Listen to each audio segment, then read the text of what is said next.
주께로 나오라. 영원하신 주께 나오라. 내 죄까지 끌어안으시는 변함없으신 나의 주. 수치와 죄로 덮인 나의 삶, 노력을 해봐도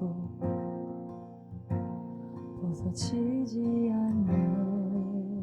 하나님께서 오늘도 우리에게 새날을 허락해 주셨습니다. 우리 그 은혜에 감사드리며 사도신경으로 우리의 신앙을 고백함으로써 11월 16일 아침 첫 시간을 하나님께 올려드리겠습니다. 나는 전능하신 아버지 하나님, 천지의 창조주를 믿습니다. 나는 그의 유일하신 아들, 우리 주 예수 그리스도를 믿습니다. 그는 성령으로 잉태되어 동정녀 마리아에게서 나시고 본디오 빌라도에게 고난을 받아 십자가에 못 박혀 죽으시고 장사된 지 사흘 만에 죽은 자 가운데서 다시 살아나셨으며 하늘에 오르시어 전능하신 아버지 하나님 우편에 앉아 계시다가 거기로부터 살아있는 자와 죽은 자를 심판하러 오십니다. 나는 성령을 믿으며 거룩한 공교회와 성도의 교제와 죄를 용서받는 것과 몸의 벌과 영생을 믿습니다. 아멘. 오늘 이 새벽에 하나님께서 저와 여러분에게 주시는 말씀은 사무엘상 18장 10절에서 16절까지의 말씀입니다. 참으로 고마우신 아버지 하나님 감사합니다. 오늘도 저희들에게 새날을 허락하여 주시고 지난밤에도 하나님께서 함께해 주심으로 저희들 오늘도 말씀으로 기도로 하루를 시작할 수 있음에 참으로 감사를 드립니다. 오늘 하나님의 말씀을 듣고 잊어버리는 자들이 아니라 그 말씀을 삶으로 살아내는 저희들의 믿음의 삶이 되게 하여 주시고 그리함을 통해서 오늘도 저희들의 말과 행동과 그 모든 것들을 통해서 하나님의 은혜를 흘려보낼 수 있는 복된 믿음의 삶 살아갈 수 있도록 하나님께서 붙들어 주시고 또한 이 새벽에도 간절히 기도할 때 저희들 기도 가운데 주님 귀 기울여 주시고 응답하여 주옵소서. 모든 것 주님께 감사드리오며 예수님의 이름으로 간절히 기도드립니다. 아멘. 오늘 말씀을 보면 우리는 하나님이 함께하는 사람과 하나님이 떠나는 사람의 모습을 우리는 볼 수가 있습니다.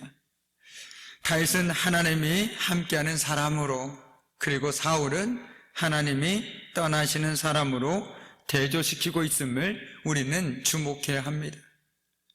본문이 제시하는 다윗과 사울의 극명한 대조가 바로 여기에 있다라는 것이죠. 하나님이 함께하는 사람이냐 아니면 하나님이 떠나시는 사람이냐라는 것이죠. 오늘 12절 말씀에 보면 여호와께서 사울을 떠나 다윗과 함께 계심으로 사울이 그를 두려워한지라 라고 고백하고 있습니다. 우리가 한번 생각해 보십시오. 사울은 지금 그 당시 나이가 그래도 20대가 채 못된 나이였습니다. 사울은 어떻습니까? 그래도 나름 산전수전을 다 겪은 사람이겠죠. 그런데 그 사람이 어린 다윗을 두려워하고 있습니다.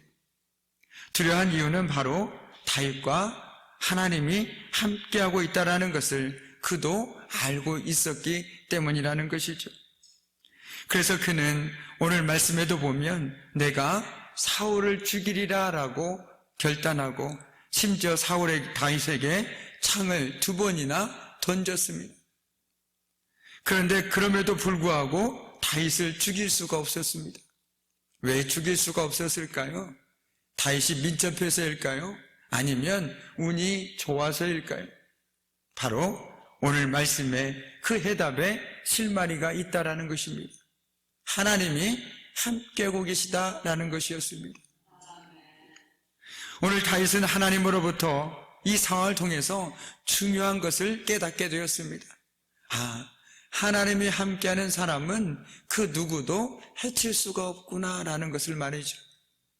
그래서 우리가 잘 알고 있는 시편 23절 말씀에도 다윗이 본인의 입으로 고백하고 있지 않습니까? 내가 사망의 음침한 골짜기를 다닐지라도 해를 두려워하지 않을 것은 하나님께서 나와 함께 하심이라 라고 고백하고 있는 것도 바로 이런 삶의 경험들이 그 고백 속에 고스란히 담겨 있다는 것입니다. 오늘 이 말씀이 하나님이 함께하는 사람에게는 결코 두려움도 어떤 해도 가할 수 없다라는 이 귀한 다윗의 믿음의 고백이 저와 여러분의 믿음의 고백이 되길 원하고 우리의 축복의 삶이 되기를 주님의 이름으로 간절히 축복합니다. 아멘. 그래서 오늘 말씀을 보면 계속해서 다윗은 여호와께서 함께 하셨다는 사실을 반복적으로 보여주고 있습니다. 이것이 바로 다윗과 사울의 극명한 대조였습니다. 뿐만 아니라 이후에 나타나는 이 두 사람의 대조적인 인생의 근본적인 원인 역시 바로 하나님이 그를 떠났느냐, 하나님이면 하나님과 함께하고 있느냐라는 차이에 있다라는 것이죠. 저와 여러분은 하나님과 함께하고 있는 사람인 줄 믿습니다. 그렇게 우리 삶 가운데도 문제가 닥쳐오지만 그래도 세상에 우리의 평안을 빼앗을 수는 없다라는 것이죠. 그러나 하나님을 떠나 사는 사람들의 삶의 모습을 한번 가만히 들여다보시기 바랍니다. 어떻습니까? 불안해하고 염려하고 그 삶에서의 평안을 찾아볼 수가 없습니다. 모든 것이 두렵고 염려뿐이라는 것이죠. 동일한 삶을 살아가지만 그런 삶을 살아갈 수밖에 없는 이유는 하나님과 함께하고 살아가느냐 아니면 하나님을 떠나 살아가는 삶을 살아가고 있느냐가 단적으로 보여주고 있다는 것입니다. 말씀을 보면서 사울의 모습을 보면서 어떤 생각들이 드십니까? 참 안타깝다. 그도 처음에는 분명 하나님과 함께하는 사람이었고 겸손한 사람이었는데 어느 순간 하나님을 떠나는 순간 그 삶에는 정말 어떻게 보면 세상적으로 봐도 온갖 추악하던 것들로만 그 마음이 가득 차 있음을 알게 됩니다. 사울의 모습을 보면 참으로 안타깝죠. 다윗을 보면서 어떤 마음이 들었습니까? 시기심과 질투심이 그 마음에서 계속 사라지지 않았다라는 것입니다. 그런데 오히려 그는 다윗에게 감사해야 했다라는 것이죠. 그 위기 가운데서 어쨌든 다윗을 통해서 하나님께서 역사하셨지만 다윗을 통해서 그 상황을 극복할 수 있지 않았습니까? 그런데 사울은 다윗에 대한 사랑이 없었기 때문에 그를 질투했다라는 것입니다. 그를 용납할 수가 없었습니다. 그가 나보다 더 뛰어나다라는 것을 결코 받아들일 수가 없었던 것입니다. 그래서 어떻게 합니까? 시기하고 질투하고 심지어 오늘 말씀에서처럼 내가 반드시 다윗을 죽이리라 라고 생각하고 창을 2번이나 던졌다라고 성경은 기록하고 있습니다. 사랑이 없는 사람들의 모습이 바로 이와 같다라는 것이죠. 우리가 가족의 예를 한번 들어보겠습니다. 가족이 잘 됐을 때 어떻습니까? 정말 기쁘죠. 이보다 행복할 일이 어떻게 있습니까? 정말 진심으로 축하해주고 정말 잘 됐다, 애썼다, 그리고 앞으로도 정말 잘 됐으면 좋겠다라고 이렇게 얘기합니다. 그런데 내가 미워하는 사람이 잘 되면 어떻습니까? 왜 저 사람만 저렇게 잘 되는지 배가 아프고 시기심이 나고 질투가 나게 되죠. 그 근본적인 이유는 무엇일까요? 바로 사랑이 없기 때문입니다. 사랑이 없으면 그 사람 자체가 미웁다라는 것이죠. 뭘 하든 밉습니다. 아무리 좋은 일을 해도 밉습니다. 질투가 납니다. 그리고 저 사람이 없으면 좋겠다라는 것을 느끼게 된다는 것이죠. 그런 의미에서 예수님께서 우리에게 서로 사랑하라라는 말씀을 하신 이유는 너무나도 분명한 것 같습니다. 교회 안에 사랑이 없다면요, 교회 안에 뭐가 넘쳐나겠습니까? 오늘 사울 같은 사람들이 넘쳐날 수밖에 없겠죠. 하나님이 떠난 사람들, 사랑이 없는 사람들은 시기와 질투뿐입니다. 어떻게 하면 저 사람을 깎아내릴 수 있을까? 어떻게 하면 저 사람에게 흠집을 내고 내가 저 사람보다 더 드러날 수 있을까? 그런데 이게 교회라고 할 수 있을까요? 아닙니다. 교회는 사랑의 공동체입니다. 왜 그렇습니까? 저와 여러분은 내가 먼저가 아니라 하나님께서 우리를 먼저 사랑하셔서 그 아들을 이 땅에 인간의 몸으로 보내셔서 우리의 모든 죄를 담당하게 하시고 우리를 하나님의 사랑 입은 자로 세워주셨습니다. 그리고 우리 역시 서로 사랑하라라고 말씀해 주셨다라는 것이죠. 만약에 오늘 사울이 다윗을 정말 사랑했다라면 오히려 그에게 이런 그 삶이 이렇지는 않았을 것이라는 것이죠. 그런데 한번 보십시오. 우리는 여기서 또한 중요한 교훈을 깨닫게 됩니다. 사울이 행복한 인생이었습니까? 아니면 다윗이 행복한 인생이었습니까? 사울은 그 인생을 철저하게 다윗을 죽이고자 하는 질투심과 시기심에 사로잡혀서 살았던 참으로 안타까운 인생이었다라는 것이죠. 시기와 질투는 바로 자기 자신을 죽이는 것입니다. 자기 자신을 망가뜨리는 것이고 자신의 삶을 망가뜨린다라는 것입니다. 그런데 이와 다르게 요나단은 어땠습니까? 어떻게 보면, 가만히 보면 사울보다는 요나단이 더 질투를 해야 했습니다. 왜 그렇습니까? 만약에 다윗이 왕의 장을 얻게 된다면 자신의 자리를 빼앗는 것이 아닙니까? 그렇다면 사울보다는 오히려 요나단이 더 질투하고 시기했어야 했습니다. 그런데 어떻습니까? 요나단은 다윗의 믿음과 용기를 오히려 다윗을 생명처럼 사랑하게 되었다라고 앞선 말씀에서 우리는 함께 나누었죠. 그 결과 요나단은 다윗이 백성의 칭송을 받는 것을 당연하게 생각했습니다. 그리고 오히려 좋은 친구를 둔 것을 감사하게 생각했다라는 것이죠. 그렇습니다. 이처럼 다윗에 대한 서로 상반된 생각을 갖게 한 것은 바로 사랑이었다라는 것이죠. 사랑이 있고 없고에 따라서 다윗에게 시기심을 느끼기도 하고 사랑스러운 마음이 들기도 하는 것입니다.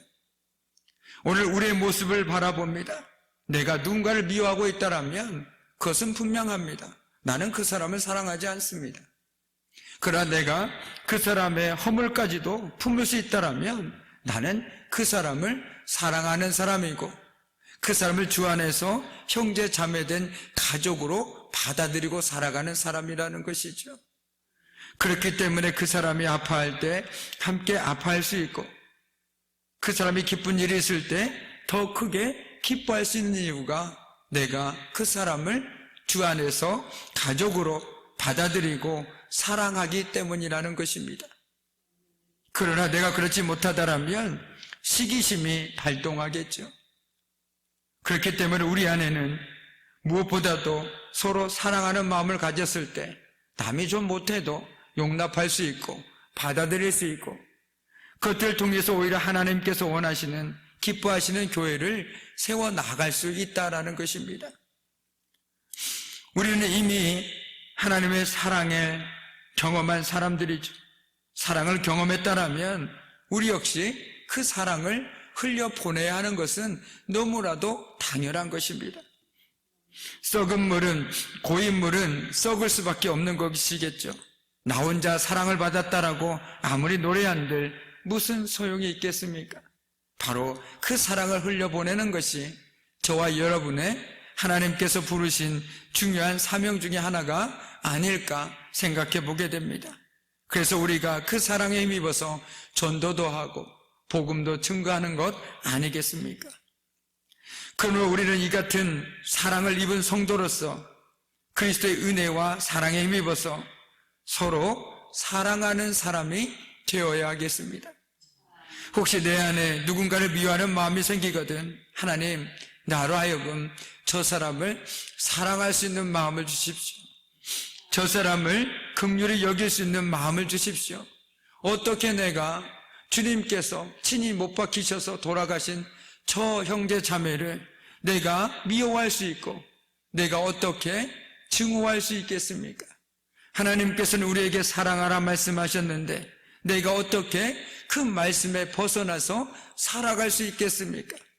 주님, 나에게 사랑할 수 있는 넉넉한 마음을 주십시오라고 기도해야 하는 것이지, 계속 미워하는 마음을 키워봤자 스스로 나야 스스로만 영적으로 죽어갈 수밖에 없다라는 것입니다.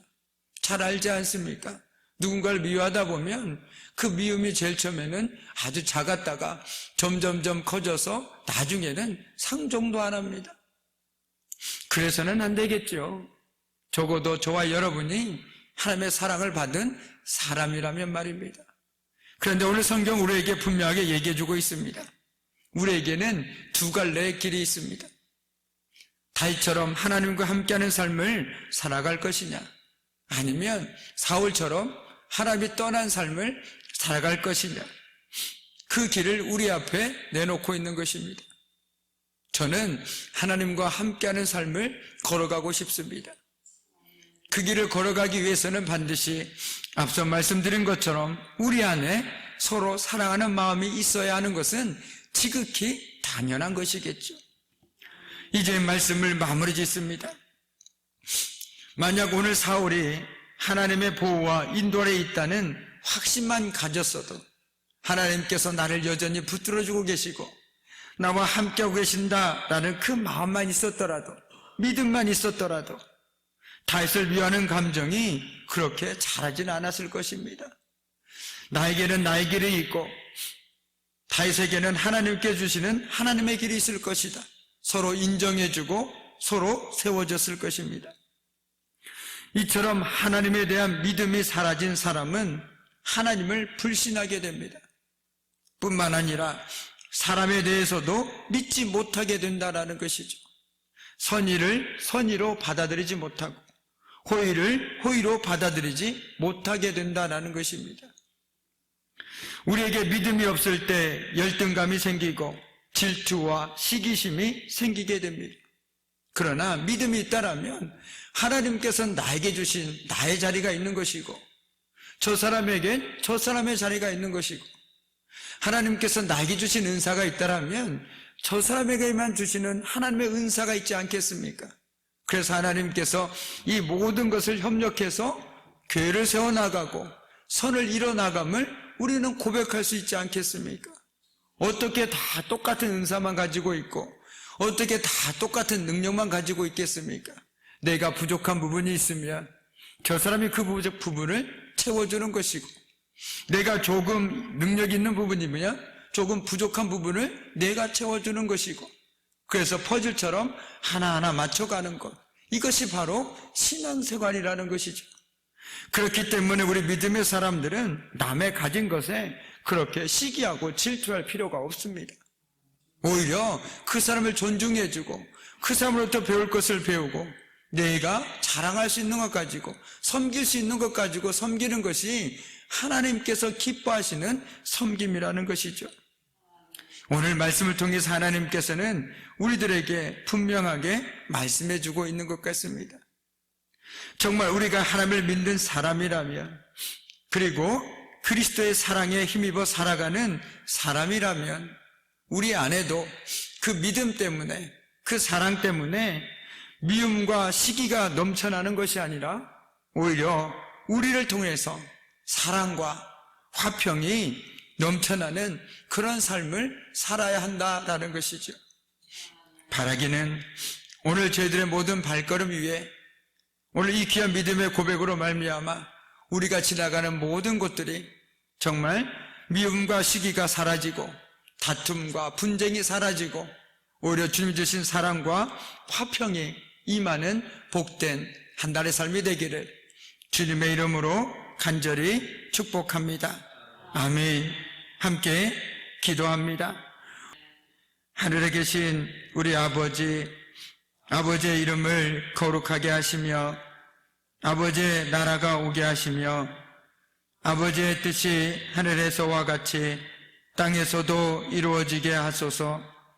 오늘 우리에게 일용할 양식을 주시고 우리가 우리에게 잘못한 사람을 용서하여 준 것 같이 우리 죄를 용서하여 주시고 우리를 시험에 빠지지 않게 하시고 악에서 구하소서.